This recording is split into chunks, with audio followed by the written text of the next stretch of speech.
Bom, não vou na onda, eu vou no que eu tô vendo, cara. E a pergunta que fica é, se o James Gunn prometeu fidelidade aos quadrinhos, de verdade, por que ele entregou a direção criativa pra um escritor que é famoso justamente por distorcer os personagens dos quadrinhos? Você acha que quem tá injetando dinheiro no estúdio, vocês acham que não tem diretor, acionista preocupado? Eu até defenderia o James Gunn se ele estivesse realmente tentando agradar os fãs. Se o James Gunn estivesse fazendo o DCU pelos fãs, eu ia defender ele até o fim da linha, porque ele foi o que ele prometeu. Só que na prática, tirando o Superman, tá tudo descaracterizado, vira outra coisa. Olha o Frankenstein, cara, bobalhado lá. Aí pra piorar, o Gunn vai e me bota o Tom King como diretor criativo do DCU. O Tom King, cara que é odiado pelos leitores de quadrinhos justamente por ele fazer histórias que descaracterizam os personagens. Todo personagem que passa por ele, os fãs do personagem viram haters dele. Ele estragou o Wally, transformou o Flash no assassino psicopata. Aliás, todos os personagens dele são depressivos, são suicidas, todos. Ele faz todos os heróis da DC serem depressivos. Fez o Lanterna Verde se auto-acabar. Todos os heróis da DC são depressivos, vão pra uma casa de autoajuda.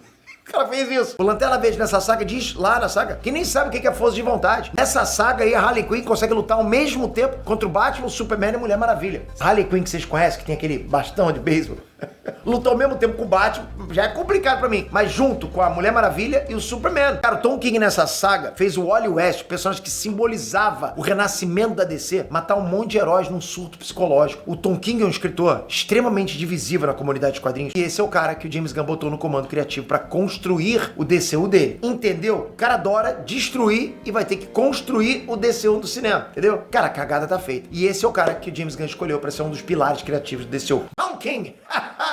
Pô, o cara que é uma parcela enorme dos fãs da DC não suporta. Isso, pra mim, não é olhar a comunidade, entende? Eu vou elogiar quando tem que elogiar, como eu elogiei pra caraca o James Gunn, vocês sabem disso. Muita gente nem gostava do que eu tava elogiando tanto, mas agora tem que ser honesto. Bom, não vou na onda, eu vou no que eu tô vendo, cara. E a pergunta que fica é, se o James Gunn prometeu fidelidade aos quadrinhos, de verdade, por que ele entregou a direção criativa pra um escritor que é famoso justamente por distorcer os personagens dos quadrinhos? Isso não bate, cara. E aí quando você soma tudo isso, sabe? Resultados mornos, projetos cancelados, organização dos bastidores, aposta em personagens de time Z, cara. Tom King no comando criativo, vergonha de adaptar os personagens como eles são. O retrato que se pinta, cara, é o de um DCU sem identidade clara. É o que tá chegando pra gente. Isso é um problema grave quando os novos donos da Warner vão avaliar o que funciona e o que não funciona. E os novos donos, bom, é aí que a coisa começa a complicar de verdade pro Gunn. A Paramount não é o Warner, cara, ok? Não é. A Paramount Skydance do David Ellison comprou o Warner Bros. Discovery, sabe disso? E quando você troca de dono, você troca de filosofia, cara. Muda tudo. O Zaslav dava liberdade criativa pro James Gunn. A Paramount tem outra mentalidade. O DNA da Paramount é Missão Impossível, Transformers, Top Gun, blockbuster, espetáculo, grande escala, entende? E como eu mostrei pra vocês lá no vídeo do Snyder, os investidores sauditas que financiam a Paramount querem o universo DC que rivalize com a Marvel. Querem algo na escala de Vingadores Doomsday. Estão botando dinheiro,